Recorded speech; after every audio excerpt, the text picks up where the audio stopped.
Good morning, church. Happy Sabbath. Great to be able to be with you this morning and to be able to share a message from God. Back in early February, on my way home from Sarawak back to Singapore, I was given a face mask by my sister-in-law. Now, to me, that was the first time I actually got my hand on a face mask. In fact, for some reason, I dare not use it. Whenever I go out, I will wear part of it, and then when I get to the bus stand, for some reason, I see so many other people who were not using it. So I got afraid, and I will put on it in my pocket. And then I would, so it is almost so unnatural for me back then. But right now, whenever I go out, it's almost intuitive, it's almost natural right now. Whenever I go out, I will put on a face mask. How life has changed in just a few months. How our perspective on the usage of masks had evolved. It is no longer just being fashionable or trying to be like a K-pop star, but it is also essential to keep us safe and keep others safe. So you can see this picture here. I always put on masks whenever I go out. You know, perspective is the key for the different seasons of life that we go through.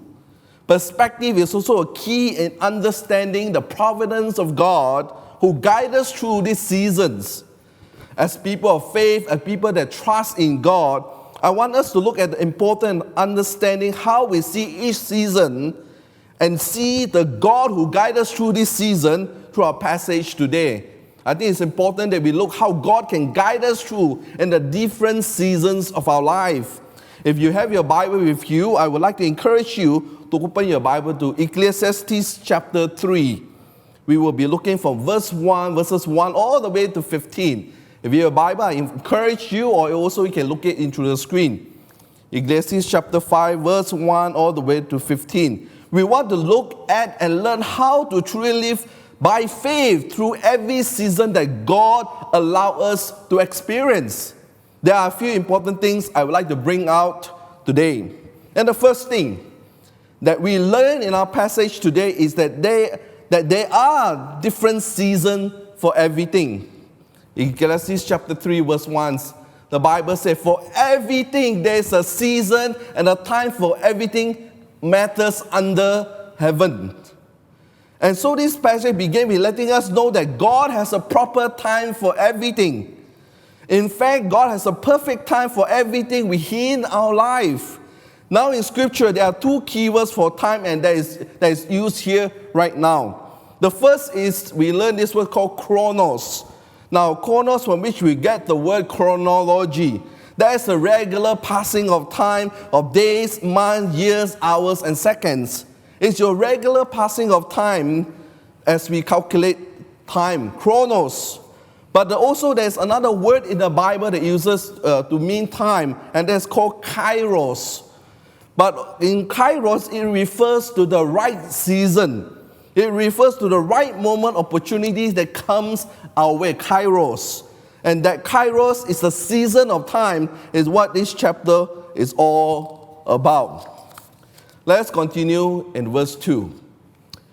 A time to be born, a time to die, a time to plant and a time to pluck up what is planted, a time to kill and a time to heal, a time to break down and a time to build up, a time to weep and a time to laugh, a time to mourn and a time to dance, a time to cast away stones and a time to gather stones together, a time to embrace and a time to refrain from embracing, a time to seek and a time to lose, a time to keep and a time to cast away, a time to tear and a time to sew, a time to keep silence and a time to speak, a time to love and a time to hate, a time for war and a time for peace. So if you reflect on this passage, it becomes very clear to you that there is a right time for everything under heaven. And to know that the season of life is, in fact, the Bible says, to know the season of life is actually wisdom, according to the Scripture. Now, I want you to look at this text in Proverbs chapter 6, verse 6. "Go to the ends, O sluggard, consider her ways, and be wise." Now, isn't that strange? The Bible asks us to consider ants. Why is it that ants is considered wise in Proverbs? You know, if you look at ants, they are small. They seem so insignificant. I'm sure many of you, I don't know about you, but for me, when I was a kid, you know, we just love stepping on them and do all kinds of funny stuff with ants. It's so small and it's so insignificant. Then why does the Bible want us to consider the ants are wise? We want to understand this a bit more. Well, ants are wise because they know what season it is in for their life. I want you to look at this text here. Proverbs chapter 30, verse 25 tells us that ants are a people not strong. And some version put it this way, as little strength, yet they provide their food in the summer. You see, they consider wise because they know what season it is in their life. They live according to that season. They know that there is a time when winter is coming. So the ants need to store up in the summer. They plan ahead. So when it is the picnic season, they get busy. So wise people know what time that they're living right now. And they live in light of the proper season they are in now. The wise student knows that it is the season of gaining knowledge and storing up knowledge. How about some of you who are singles? Is this the season that you're in? If this is the season you're in right now, then we need to heed the word of Paul. And this is what he says, who is also single. I wish you were like me, the Apostle Paul say. Why does he say that? Because as a season of singleness, the gift of singleness, that is the season to live an undivided devotion and service to the Lord. While I was serving in the church in Melbourne, we have a lot of young working professional, recent graduates from college and university students in the church. Some of them were here for a while, then returned to their home country. I remember for that 1 year, our church leadership decided that to challenge our young people, those who are single, to take a year off to serve the Lord in His service. And that year, we want them to serve as a youth Bible worker before resuming their professional job. As single, you don't have some of the concerns for your spouse or children or where they are going to school or preschool. So quite a number of them took that challenge. I remember we worked hard for the Mark Finney campaign in 2000, and they spent that 1 year for the Lord. And as you can see from this picture, I got along with them, some of them. Through this experience, some of them continue on serving the Lord full-time till this day. From that simple experience, and some of them, because of that 1 year they gave it to the Lord, even today they still have that passion to serve Jesus in the local church, even as a professional. I was able to chat with one of them recently, and he shared with me that he understood that in a season of life, create different freedoms and opportunity that maybe a married person would not have. But on the other side, for those who are married people right now, it's this season that you're in right now. Embrace this season of being refined, especially now that you are home. We're all home 24/7. To refine your character into the image of Christ. If this is the season that you're in, you need to understand that you need to know that this season and embrace it. Take on it. To know the season is wisdom, according to the Bible. How about when our season have been extended? Some of you may not like this word, extended. How about it when this season has been extended? Let us learn to embrace the extended season as well. Let us find joy in your journey, not because of circumstances, but because Jesus' presence in your life. To learn to rejoice in the Lord always because of Jesus. And not because of a certain job or certain amount of money in your bank or a certain relationship within your life. You see, the enemy, Satan, wants us to waste our season. That's why the enemy, he wants us to daydream, wish we were in a different season while we are doing that. What happened? You know what happened? We are wasting the season that God had put us at this very moment. You see, Jesus wants us to be fully alive. He has come to give us life and life more abundant. And part of living life that God is giving to us is learning to live in the moment, the season that we are in right now. For a lot of people, I know, they love to live in the past. They live in a season of regrets. Have you heard the word, this big word here, recalculating? If you have a GPS, you will know this word very well, recalculating. Do you do that sometimes? You're laying down in your bed at night and you begin to recalculate everything. Recalculating. What if I make a wrong decision? What if I didn't make this decision? How would my life be different right now? Living in the past is not fully living today. And there are others of you, you love to plan and dream and live in the future, forgetting what is needed today. But we can't just wait for the season to be over. We can't just try to force a new season into our life. Why? Because God is sovereign over every season. Let's get Ecclesiastes chapter 9, verse 9 to 11. The Bible says, "What gain has the worker from his toil? I have seen the business that God has given to the children of man to be busy with. He has made everything beautiful in his time, also has put eternity into man's heart, and yet so that he cannot find out what God has done from the beginning till the end." So it says in verse 11, he has made everything beautiful in his proper time. So the right thing done at the right time is a beautiful thing in the sight of the Lord. It is a revealing that everything has a purpose. The season that you're in right now, or you wish you were not in right now, that serves a purpose. Why? Because you have a purpose. You were made for a purpose. You are not an accident. Your parents may not plan for you, but God did. He, in His sovereignty, He makes everything beautiful in His sight, in His time. Recently, I read something very interesting. And it said that the late Ruth Graham, who was a wife of the late Billy Graham, she had a sign that hung over her kitchen that say this word: "The wine service will be conducted here 3 times daily." It was a reminder for her, whether as a stay-at-home mom or just a janitor. It is a reminder for her, even the simple thing that she do, even as a stay-at-home mom, it is a significant in God's sight.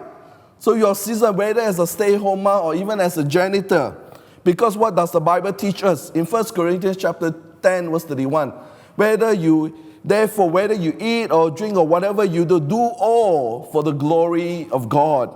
So she walked with the faith and faithfulness in whatever season of life she was in, and that is wisdom, according to God's word.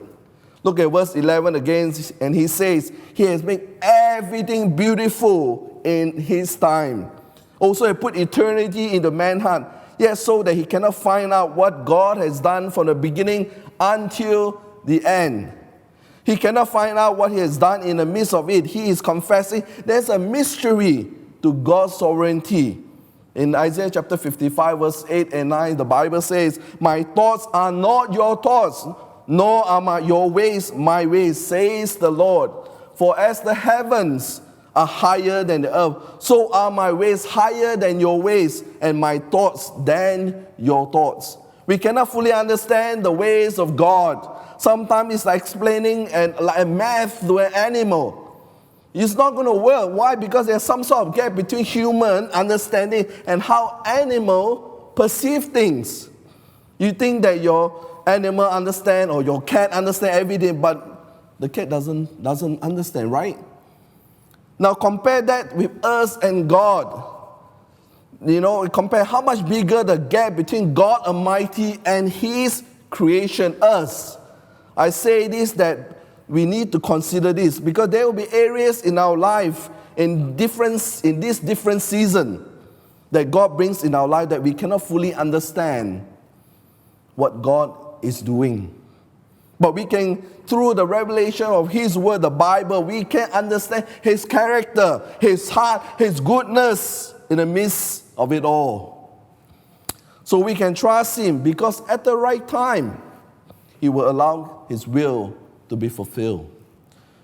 Galatians tells us that when the fullness of time has come, God sent forth his Son to be born of woman, born under the law, to redeem those who were under the law, that we might receive the adoption as sons.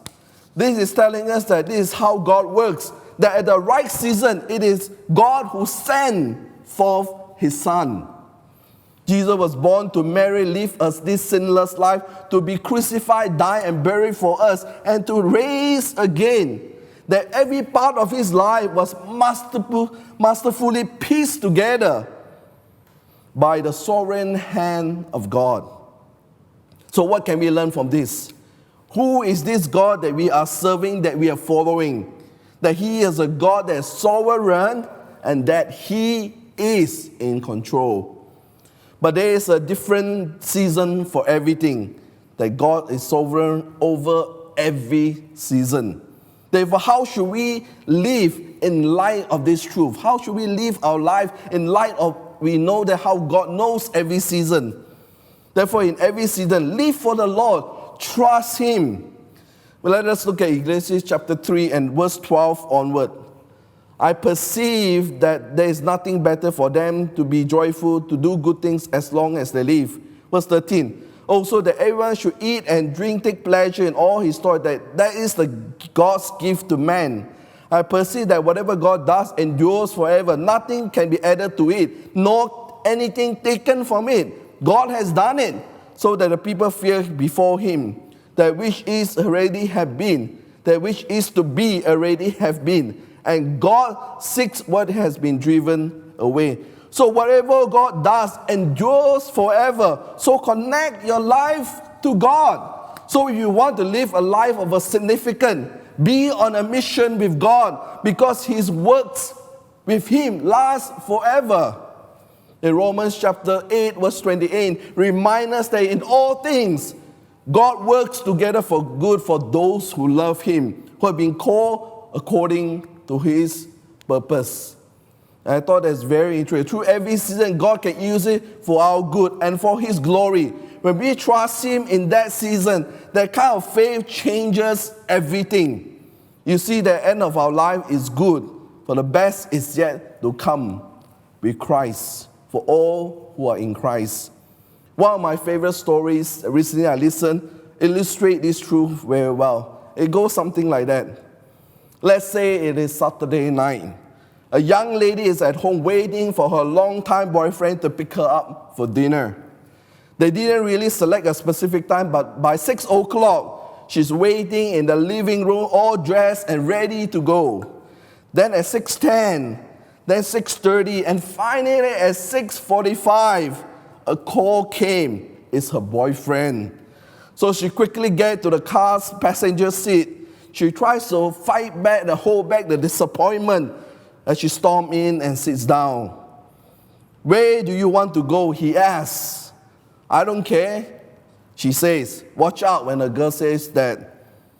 The soup spoon, he suggests. His dad managed the local soup spoon restaurant. So it's clear that her boyfriend isn't interested on spending money tonight on her. And what can be meaningful about soup spoon and a flat bread? When they arrive at the restaurant, she dutifully picks sets two. He is quiet, a sure sign of his distraction and detachment from me. Each slurp of her roasted pumpkin soup drains away her soup and hope for a wonderful evening. Want to go to the beach, he asks. Wow, she thought if she knew she wanted to go to the beach, she would have wear something even more suitable. What a disaster. Could anything have changed this evening? But you see, when you know the end, everything changes. So let us rewind the scenario here a bit. Imagine start of the same evening, but at 6 o'clock, her phone rings. It's her best friend calling her from the mall. Hello? Guess who I saw in that mall? It's your boyfriend. I saw him at the jewelry store. I saw him with the ring box tonight. Tonight is the night you will get engaged. Start planning for your wedding. Everything changes. Now, with each passing moment builds the anticipation in her heart. It's 6:10, then 6:30. Wow, she thinks he must be planning something big. At 6:45, he got a call from her boyfriend. Fighting back the excitement, she tries not to run to her boyfriend's car and quickly get into the passenger seat. Where do you want to go to, he asks. I don't care. This time, she means it. Any way he takes her would have been a perfect tonight. The soup spoon, he suggests. His dad managed the restaurant, so it's clear he got something big planned tonight. They pull away and arrive at the restaurant. She starts at picking the set too, with his flatbread and the pumpkin soup. He is quiet, sitting there, a sure sign that his mind is filled with the gravity of this moment. She's loved her roasted pumpkin soup, checking each spoonful for a hidden ring. Want to go to the beach, he asks. Wonderful. The sun will set in about 30 minutes. What a perfect ending to this evening. You see, when you know how the story ends, that changes everything. So brothers and sisters, how does your story end? Life may be very hard right now. You may experience dark season of loss and despair.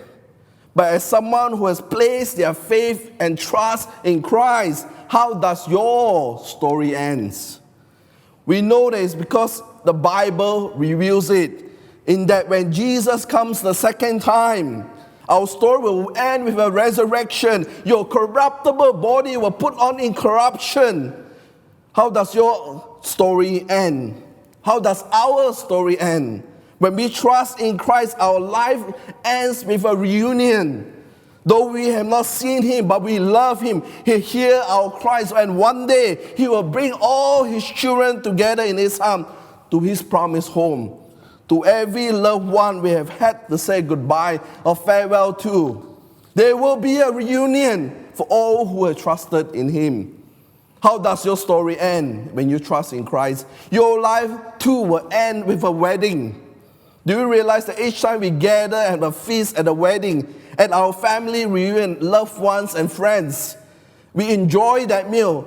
Every good thing comes from above, and that type of enjoyment and feasting is a pointer, a foreshadow of a picture of the grand wedding feast that await all who have placed their trust in him. You too can prepare for that wedding. You see, knowing the end changes everything, and you can trust him through every season, because in Christ, there's a reason for it. In Christ, there's a reason for it. For every believer, your story will end when you see him comes the second time in the clouds of glory. Amen. Let's pray. Lord, thank you for being who you are, God of mercy and love. Thank you for loving us and holding us with your right arm of righteousness. Even though we are going through a difficult season right now, Lord, we know that you are with us and that you will carry us through this dark season and bring joy and hope to us. Father, thank you for revealing to us that you will be coming soon and you have prepared a mansion for us. Lord, help us to have faith and trust in you, that, Lord, that day will come and we'll be ready to see you face to face. Continue to be with us for each believer in their home right now, that you inspire this hope of your soon coming. Be with us, bless us. In Jesus' name, amen.